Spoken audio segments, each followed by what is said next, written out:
같이 한번 하겠습니다. 예수님의 섬김. 형편을 초월한 섬김이라는 글에서 저자 목사님은 우리 속담에 내 코가 석자다라는 말이 있다고 해서 자신이 굶어 죽어가는데 굶고 있는 사람을 어떻게 도울 수 있겠습니까? 내 인생의 밑바닥으로 추락하고 있는 상황에서 어떻게 남에게 위로와 축복의 말을 할 수가 있겠습니까? 내 코가 석자인데 어떻게 남에게 관심을 줄 수 있느냐는 것입니다. 그런데 참 섬김은 내가 남을 도울 수 있는 형편이 있기 때문에 돕는 것이 아닙니다. 다른 사람들의 근심을 알아차리고 그들에게 먼저 손을 내미는 거예요. 자신의 형편과 상관없이 다른 사람을 돌아보는 것이 참된 섬김입니다.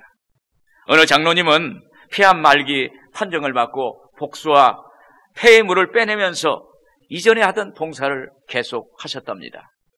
그뿐만 아니라 이렇게 말씀하셨습니다. 목사님, 제게 한 소원이 있습니다. 우리 교회가 호스피스 요양원을 했으면 좋겠습니다. 저도 말기암 환자를 돕고 싶습니다. 이런 이야기를 하더라는 거예요. 여러분, 믿음의 사람은 자신이 굶으면서도 다른 사람을 먹일 수 있고 자신이 죽어가면서도 아픈 사람을 도울 수 있는 것입니다. 나는 남을 돕는 일에 하나님의 사용하시는 도구라고 생각하며 나를 하나님께 내어드리면 하나님이 나를 사용하시는 것입니다. 이것이 바로 참된 섬김이 됩니다. 오늘 본문은 예수님이 십자가에 못 박히시기 전 최후의 만찬을 하시고 예수님이 제자들의 발을 씻기시는 세족식을 하는 장면입니다. 그때 예수님께서 제자 베드로의 발을 씻기려고 하자 베드로는 자기 발을 절대로 씻기지 못한다고 이렇게 말을 합니다. 그때 예수님이 내가 너를 씻기지 아니하면 너는 나와 상관이 없다. 이렇게 말씀하시고 내가 너에게 행한 것 같이 너희도 행하게 하려 하여 내가 본을 보였노라. 이렇게 말씀하셨습니다. 이것이 바로 참된 예수님의 섬김입니다. 오늘 본문을 중심으로 예수님의 섬김이라는 제목으로 말씀의 은혜를 나누도록 하겠습니다. 먼저 예수님의 섬김은 사랑의 마음에서 시작됩니다. 1절에 보시면 6월절 전에 예수께서 자기가 세상을 떠나 아버지께로 돌아가실 때가 이른 줄 아시고 세상에 있는 자기 사람들을 사랑하시되 끝까지 사랑하시느니라. 예수님께서 십자가에 죽으시기 전 세상에서 마지막 밤이라고 하는 그 부르는 밤에 예수님은 마지막 식사를 나누기 위해서 제자들을 다락방에 모으셨습니다. 이때 예수님은 자기가 세상을 떠나 아버지께로 돌아갈 때가 이른 줄 아셨다는 것입니다. 죽음이 임박한 그 마지막 밤에 예수님은 제자들에게 예수님이 안 계시는 세상에서 무엇이 중요한 것인가를 알려주시려고 하셨을 것입니다. 예수님은 이제 저녁 시간에 제자들과 특별의 정으로 최후의 만찬의 시간을 가지셨습니다. 아직도 제자들은 예수님이 십자가의 죽으심을 인지하지 못하는 것입니다. 그럼에도 예수님은 이제 이 세상을 떠나야 하는 시간이 가까워오자 제자들과 마지막 특별의 정을 나눠야 한다는 심정이셨습니다. 그래서 제자들과 밥 한 끼를 같이 나눈 것입니다. 이것은 주님이 제자들을 자기의 사랑으로 섬긴 것입니다. 여러분, 우리 문화에도 헤어질 때 꼭 하는 말이 있어요. 우리 밥 한번 꼭 먹읍시다. 이런 얘기를 해요.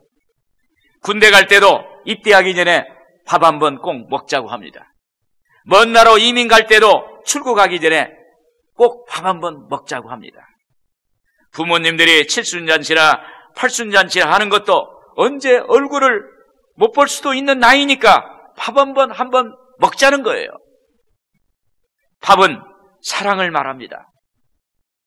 그래서 우리가 밥 먹었던 것을 오래 기억하는 것입니다. 이렇듯 예수님이 제자들과 밥을 먹는 최후의 만찬을 하시고 세족식 하는 것은 제자들에게 의미가 있는 거예요. 이것은 예수님의 사랑을 잊지 말라는 것입니다. 예수님의 사랑을 경험한 것을 잊지 말라는 것입니다. 사랑하는 여러분, 섬김은 사랑에서부터 시작됩니다. 섬김은 사랑하는 마음이 있어야 섬길 수가 있습니다. 섬김은 관심이 있어야 할 수가 있는 거예요. 이때 예수님의 마음이 얼마나 간절했겠습니까? 예수님의 마음은 얼마나 안타까우셨을까요? 어느새 하나님의 시간이 다가온 것입니다.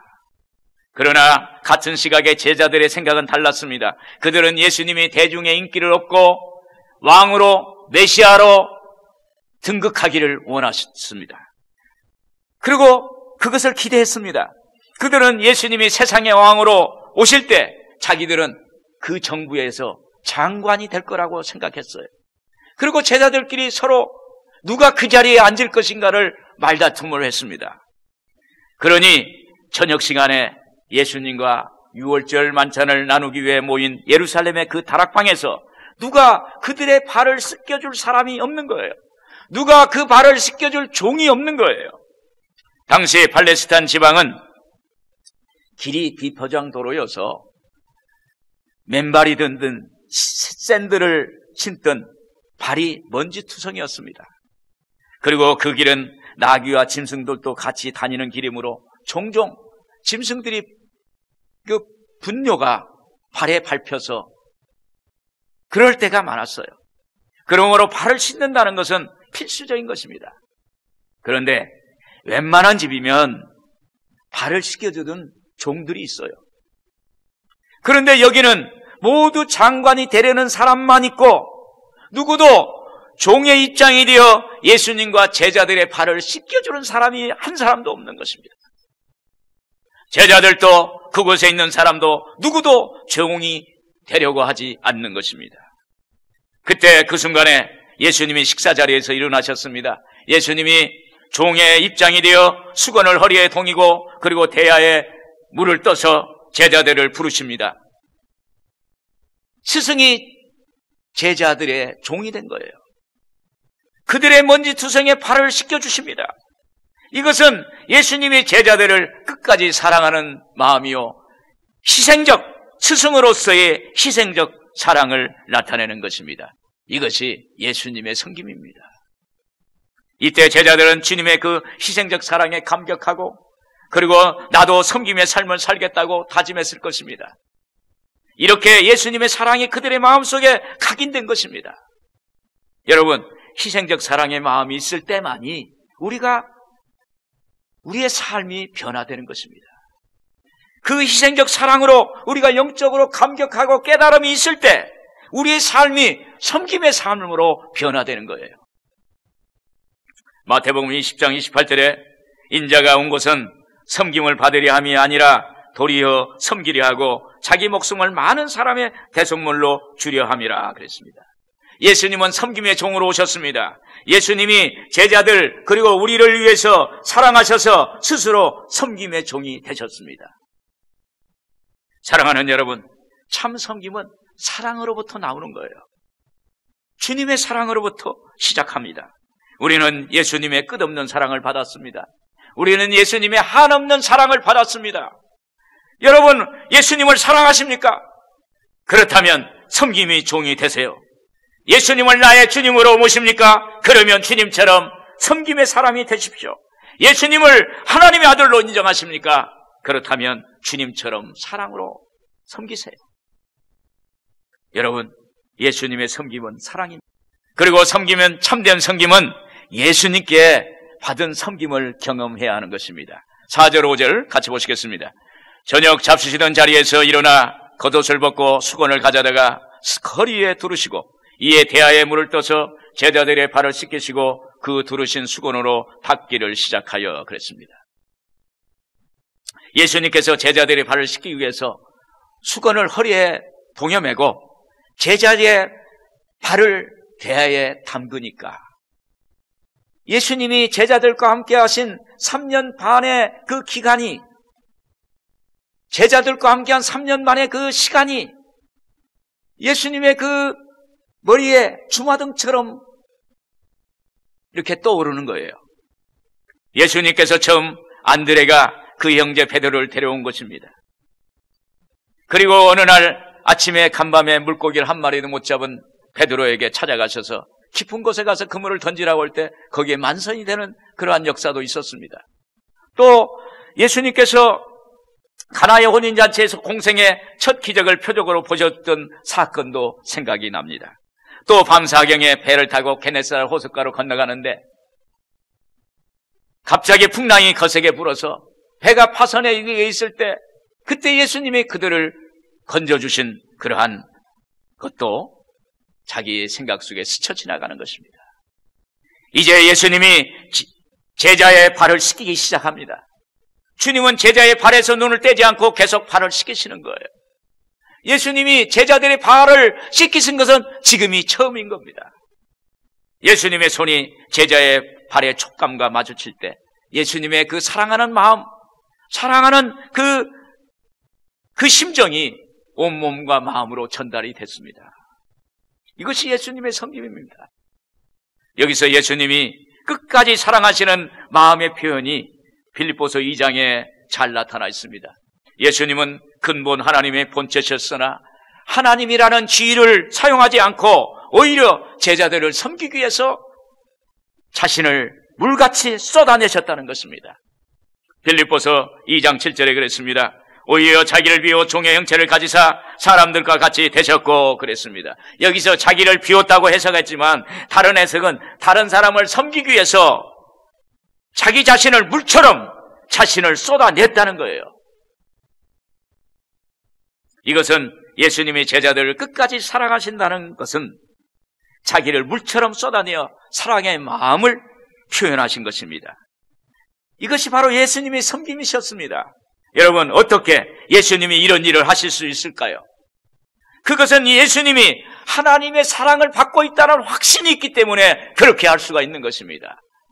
하나님의 사랑을 받은 사람, 그 사랑을 전할 수 있는 것입니다. 오늘 여러분, 하나님의 사랑, 예수님의 사랑을 받기를 주 이름으로 축원을 드립니다. 그 사랑을 받은 사람만이 그 사랑으로 섬김을 표현할 수가 있게 되는 것입니다. 제가 세족식을 처음 경험한 것은 교육자들 제자훈련 프로그램에 참석했을 때였습니다. 두 사람이 한 조가 되어서 제가 상대방을 먼저 씻어주고 또 상대방이 저를 씻어주는 거예요.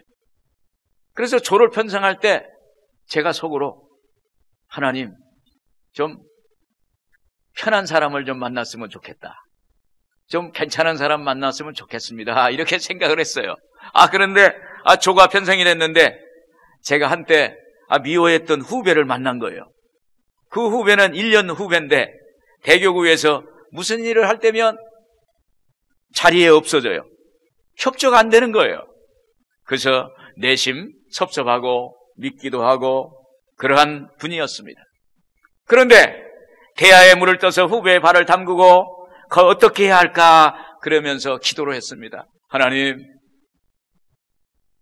예수님의 마음을 주세요. 저의 그 섭섭한 마음을 털어내게 해주세요. 저의 미워하는 마음을 회개합니다. 그렇게 기도를 했어요. 그리고 그 후배의 발을 보니까 좀 전에는 그 발이 물퉁물퉁하고 발가락 사이에 약간 때가 있는 것처럼 보였는데 반전이 일어났어요. 제 마음에 이 발을 가지고 이곳저곳 다니면서 예수님의 복음을 전했겠구나 이런 생각이 들어요. 얼마나 고생이 많았을까, 얼마나 마음이 고생이 많았을까, 이런 주님의 마음을 저에게 주시는 것입니다. 그래서 주님의 마음이 되어서 씻겼습니다. 그때 저도 모르게 제 눈에서 눈물이 흘러내렸어요. 미웠던 사람이 이해가 되고 양해가 되고 용납이 되고 불쌍히 여기게 되고 사랑하는 마음이 되는 것입니다. 그리고 성경에 나타난 이 세족식의 말씀이 저에게 이해가 됐어요. 그날 세족식은 30분이었는데 눈물을 흘린 시간은 3시간을 넘게 눈물을 흘렸어요. 참된 섬김의 시간이었습니다. 또 교대에서 후배가 저의 발을 씻겨주는 시간이 보니까 저의 발을 씻어주는 모습과 그 닿는 촉감이 아주 편했어요. 세상에서 이렇게 편안하고 쉬운 것이 없었습니다. 저는 후배가 저의 발을 씻을 때 내 발 모양과 그리고 발가락 사이에 약간이라도 때가 있으면 어땠을까? 그렇게 싫어하는 마음이 들면 어떨까 하는 마음이 있었는데, 막상 후배가 제 발을 씻는데 그 촉감이 너무 부드러웠고, 그리고 제 발을 구석구석 씻어주는데 그렇게 마음이 편안함이 없었습니다. 마음이 너무너무 편안했어요. 주님의 사랑이었습니다. 주님의 섬김이었습니다. 여러분, 우리가 주님의 사랑을 몰라서 사소한 조그만한 것 가지고 미워하고 아파하고 고민하고 원수가 되고 그렇지 않습니까? 그때 그런 것들을 회개하게 되었고 주님의 사랑이 저의 마음을 휩쓸었습니다. 그분과 어떻게 되었을까요? 저 후배 아주 좋은 관계가 되었어요. 그래서 그 목사님이 딸 하나가 있어요. 애동딸이 있었는데 그 애동딸이 취직을 못하고 있어요. 그래서 저희 집사람 사무실에 제가 그 애동딸을 취직을 시켜드렸어요. 그리고 나서 몇 년 지나고 나서 결혼을 했는데 행복하게 결혼 생활을 한다는 그러한 소식을 들었습니다. 여러분, 왜 섬김이 이렇게 울림과 감동을 주는 것입니까? 그것은 내 사랑을 주는 것이 아니라 주님의 사랑을 주는 것이기 때문입니다. 예수님의 사랑을 경험한 사람만이 그 사랑으로 주님의 손길이 되어 상대방에게 섬김의 손을 내밀 수가 있는 것입니다. 끝으로 참된 섬김은 내 삶의 현장에서 예수님의 섬김을 전하는 것입니다.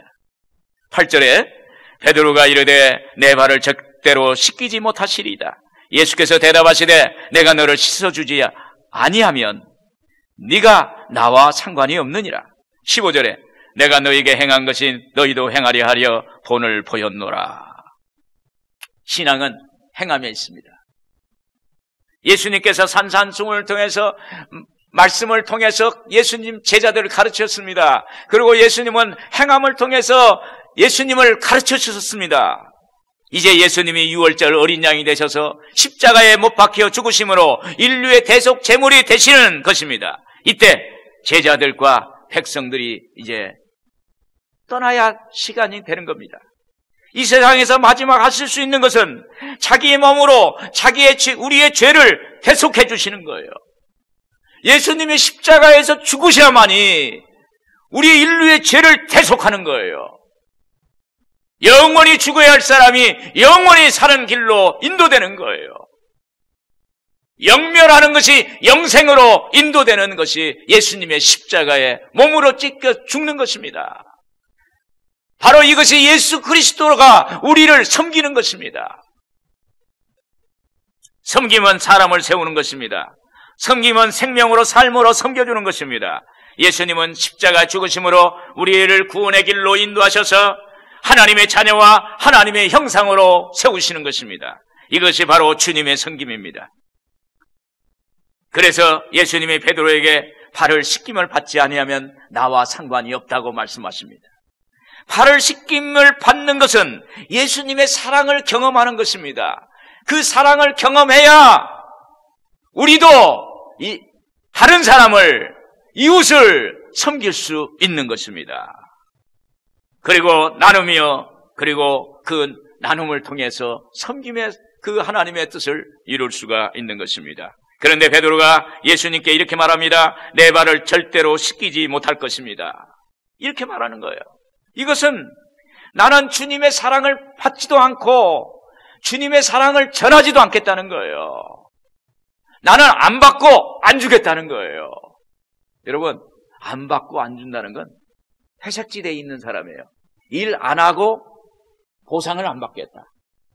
나의 인생을 거저가겠다. 이런 생각이에요. 여러분, 이 세상은 공짜가 없어요. 심은 대로 거두는 거예요.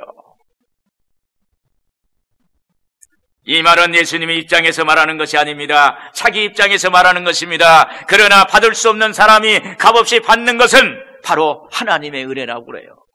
은혜. 받을 수 없는 사람이 값없이 받는 거예요. 그걸 누리는 거예요. 그것이 바로 하나님의 은혜라는 거예요.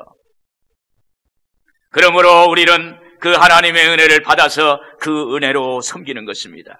그래서 예수님과 나와의 관계가 맺어지는 거예요. 오늘 여러분, 하나님이 나의 구주가 되고 예수님이 나의 구주가 되고 나의 주권자가 되는 것입니다. 그래서 그 관계를 맺어질 때 오늘 우리는 이 땅에서 삶의 존재를 이룰 수가 있는 것입니다.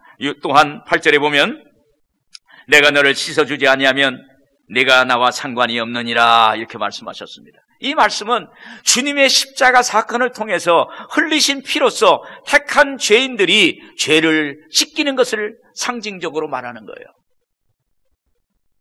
그러므로 우리는 예수님의 십자가 피로써 씻김을 받아서 구원받고 하나님의 자녀가 되는 것입니다. 그러니 씻김을 받지 않으면 예수님의 십자가의 구원의 은혜를 거부하는 것입니다. 예수님, 나 십자가 그 은혜를 안 받겠어요. 나는 죄인으로 살겠어요. 나는 세상에서 그냥 그대로 살겠습니다라고 이렇게 이야기하는 거예요. 여러분, 우리가 이 십자가의 사랑을 받아야 이 십자가의 사랑을 전할 수 있고 그 사랑으로 섬길 수가 있게 되는 것입니다. 한없이 부어주시고 끝없이 품어주시는 하나님의 은혜라는 책을 쓴 사람이 브레넌 매닝이라는 사람입니다. 이분은 원래 열등감에 시달리면서 알코올 의존자였어요. 그러나 그는 하나님의 사랑을 깊이 깨닫게 되었고 그리고 하나님의 만남을 통해서 경험했고 그리고 치유를 받았어요. 하루는 그가 미국 애틀란타 공항에서 비행기를 기다리다가 구두를 닦아야 했다는 생각이 들어서 흑인들이 구두를 닦아주는 그곳에 갔어요. 흑인들이 백인들의 구두를 닦아줍니다. 그걸 기다렸습니다. 조금 있어 보니까 흑인 노인이 나타나서 자기의 신발을 닦아줍니다. 그런데 그 흑인 노인을 보고 있자 보니까 그 노인이 그 수거해서 팁을 두둑히 이렇게 넣어가지고 주었어요. 주면서 그 순간에 생각이 났어요. 아, 이분하고 나하고 역할을 바꿔보면 어떨까? 그래서 자기 구두를 다 닦고 나서 그 흑인 노인에게 이렇게 말합니다. 선생님, 이제 제가 선생님의 구두를 닦아드리고 싶습니다. 이렇게 했어요. 그러니까 흑인 노인이 깜짝 놀라면서 뒷걸음치면서 뭘 하시겠다고요? 그렇게 이야기하는 거예요. 그러면 그때 선생님의 구두를 닦아드리고 싶다고요. 자, 여기 앉으십시오. 어떻게 닦아드릴까요? 그 말에 흑인 노인이 그만 울음을 터뜨렸어요. 제게 이런 식으로 말한 사람, 이런 백인은 처음 봤습니다. 처음입니다. 이 매닝은 병중에서 하나님의 놀라운 사랑을 체험했기 때문에 자기의 그 성공한 백인의 특권을 내려놓고 그 흑인 노인을 섬기는 그러한 모습을 드러낸 것입니다. 그때 그는 처음으로 참된 기쁨을 느낄 수 있었다고 이렇게 이야기합니다. 우리가 여러분 섬겨줄 때 내가 섬김을 받는 것보다 섬길 때 그때 하나님이 세상이 알지 못하는 희한한 기쁨을 우리에게 선물로 주시는 거예요. 오늘 여러분 섬김을 통해서 이러한 희한한 기쁨을 얻는 여러분들 되기를 주의 이름으로 축원을 드립니다. 여러분, 우리는 내가 하나님의 사랑을 경험했다면 그대로 삶에 적용하고 행해야 하는 것입니다. 그때 하나님의 사랑이 더 울림이 되고 확산되는 것입니다. 이런 섬김이 복음인 것입니다. 이런 섬김이 하나님이 우리에게 주시는 복음이 되는 거예요. 여러분, 우리가 주님의 사랑으로 섬긴다는 것은 내가 받은 그 사랑을 구원의 복음을 이웃에게 전하는 것입니다. 미국에서 있었던 일입니다. 어느 목사님이 비가 많이 와서 내리는 어느 날 밤에 차를 몰고 신방을 가다가 길을 잘못 들었어요. 차를 돌리려고 하는데 진흙탕에 빠져가지고 차를 돌릴 수가 없어요. 헛바퀴가 돕니다. 그런데 지나가는 차가 있어서 손을 들어서 도움을 요청했어요. 그분에게 말합니다. 차가 이렇게 진흙에 빠져서 헛바퀴가 돕니다. 한번 도와주세요. 그때 그 차에서 그 운전자가 내려와서 보더니 이것은 그냥 빠져나갈 수 있는 것이 안 되겠습니다. 잠깐 기다리십시오. 그러더니 자기 차에 가서 담요를 가져다가 바퀴 밑에 담요를 딱 깔고 선생님, 한번 시동을 걸어보세요. 시동을 탁 걸어보니까 맨 길에 쫙 나가는 그런 그냥 진흙탕에서 쫙 나가게 됐다는 것입니다. 너무 고마워서 담요값을 주겠다고 했더니 그분이 그러는 거예요. 서로 어려울 때 돕고 사는 것이 올바른 일입니다. 그러면서 흙탕에 이렇게 묻혀있는 담요들을 둘둘 말아가지고 자기 차에 실더니 손을 넣으면서 떠나더라는 것입니다. 여러분, 이것이 바로 그리스도인의 사랑이에요. 어떤 대가가 없습니다. 섬길 수 있다면, 섬길 수 있는 기회가 있다면 섬기는 것이 바로 오늘 예수 믿는 사람의 모습입니다. 결론은 여러분, 도우림이 있는 사람이 도움이 필요한 사람을 돕는 것이 기독교 정신입니다. 그리고 할 수 있는 사람이 할 수 없는 사람을 도와주는 것이 그리스도인의 태도가 되는 것입니다. 저희 교회는 몇 년 전부터 얼마 안 되지만 인도, 인도네시아, 이집트, 베트남, 라오스, 동두천 순복음교회, 그리고 평화의 집 이런 데 저희가 힘껏 선교 헌금을 보내고 있습니다. 이것은 주님의 사랑을 전하는 거예요. 하나님의 사랑을, 살아계심을 전하는 것입니다. 우리도 주님의 사랑을 받았으니 받은 사랑으로 그들을 섬기는 것입니다. 사랑하는 여러분, 예수님의 섬김으로 섬김의 삶을 사셔서 하나님께 칭찬받는 우리 모든 성도님들 되시기를 주님의 이름으로 축원을 드립니다. 기도하겠습니다.